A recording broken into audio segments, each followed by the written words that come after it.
Καλημέρα Σαρακατσανέοι, θα σας ομολογήσω πώς ήταν η κοινωνία μας τα παλιά τα χρόνια και τι σχέσεις είχαν μετά τα μιλέτια. Εκεί απόζουμε εμείς τα κουνάκια, ο κόσμος που έβλεπαμε ήταν λογική μας, η βλάχη. Και η εικόνα που είχαμε εμείς τα μικρά ιδίως για τον άνθρωπο ήταν για τον άντρα σκούφια, τσαρούχια, πατούκα, κλίτσα στο χέρι και περπατσά, ζωντανή και περήφανη. Για τη γυναίκα φουστάνι απόπιανε εκ μέση και κάτω με πάρα πολλές δίπλες και έφερε στον αστράγαλο. Ζωσμένο στη μέση και κουμπωμένο μπροστά με κόμψες και πάνω τζόνι αυτή και πέτσινο λουρί, φαρδί με πολλές πουλιες. Το φόρεγαν όλες οι Σαρακατσάνες, παντρεμένες και κορίτσα. Και ποδιά μπροστά, βελιτζούλα γαλάζιας μπλάτ και κουμπωμένη μπροστά στο λαιμό, κεφάλι κουκλουμένο με μαντίλ, περπάτημα σκεφτό και ταπεινό και όλο με το ζαλίξ μπλάτ. Τα κορίτσια φόρευαν αντί για φουστάν, φούστα.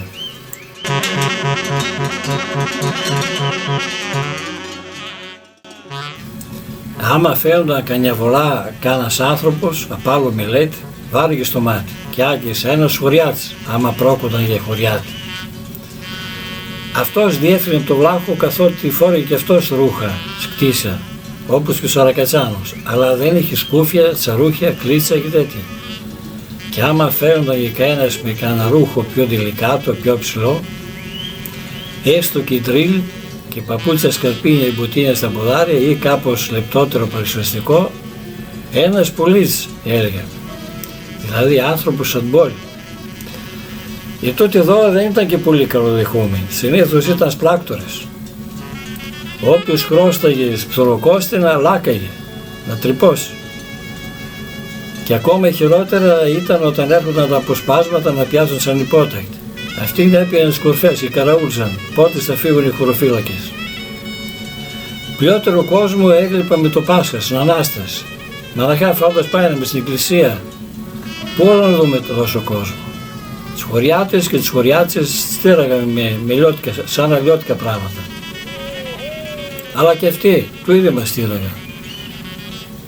Πρέπει να ήμασταν εμείς στα γρήμια όμως. Και αυτοί είμαι. Και με το δίκιο τους.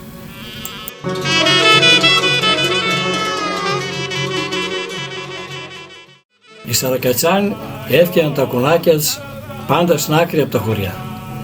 Όμως οι χωριάτες σπάνια πέραγαν από εκεί, σκιάζονταν τα σκυλιά μας. Πέραγαν αλλά αργότερα.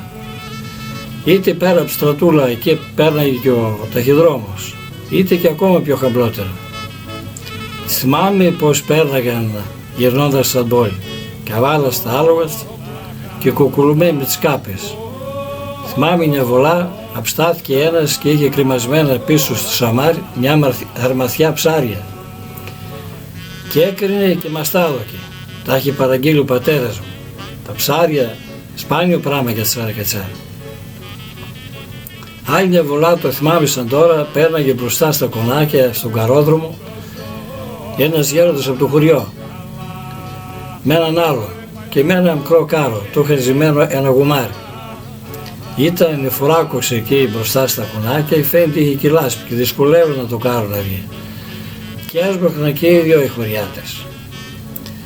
Ώρες πως φάνηκε παράξενο να είναι ζυμμένο γουμάρι στο κάρο.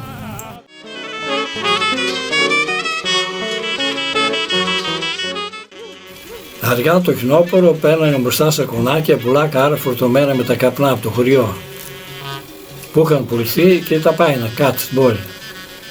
Ήταν για μας τα ελληνοπαίδια πανηγύρι, γιατί πάινευε και κρυμιόμασταν πίσω από τα κάρα και χόρταν με καβάλα μέχρι κάτω τη μουσά. Ήταν όμως και κάμπος καροτσέρδες τόσο ανάποδοι που από θέσεις μπροστά μας βάραγε με το καμτσίκι και θυμάμαι ακόμα τις καμψιές που έχω φάει. Ο ταχυδρόμος πέραγε ξόμαχρα από το κονάκι. Πού να κοτήσει ο έρμος να περάσει από τα κονάκια, δεν θα έβγαινε πέρα από τα σκυλιά.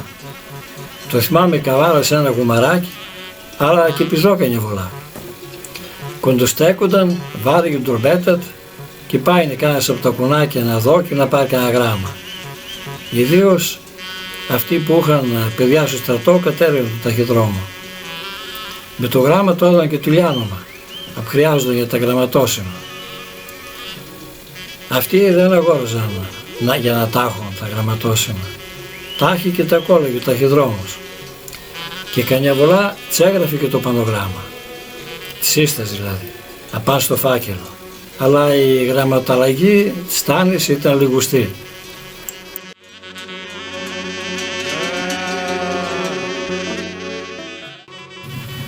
Το καλοκαίρι έρχονταν στα κουνάκια μας και οι ραφτάδες.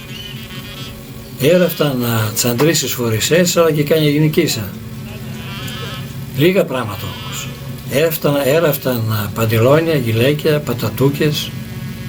Τα παντελόνια και τα γυλαίκια τα άραφταν όπως οι φραγκοραφτάδες.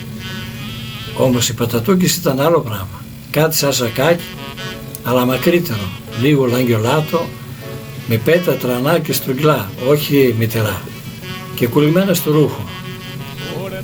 Μημανίκια με λίγο άνοιγμα στην άκρη και ανασκουμπούμενα. Οι αντρείς σε φοριτσά τσαρακατσάν, παντιλόνι πανοβράκι, αφόρεγαν γερόν, φλόρο ή γαλάζιο γυλαίκι, πατατούκα ήταν συμπληρωμένη με φλόρο κοντό κάμψο, τα μαύρια τλαζένια σκούφια και τα τσαρούχια. Φαίνεται ότι τα καλύτερα τα έφτιαναν σλάρσα. Φορούν τσαρούχια λαρσινά με μεταξένιες φούντες. Εξώνουν από αυτούς απούπα λίγοι άνθρωποι έγλειπαμε. Το πουλί κάναν έμπορο για τα μαλλιά και το γάλα, αν αισθάνονταν είχε τχώς γαλατά. Αυτή ήταν η κοινωνία σχεδόν μέχρι το 50. Εκείνα τα γρήμια είναι το παρελθόν μας, η καταγωγή μας, για την οποία πρέπει να είμαστε περήφανοι.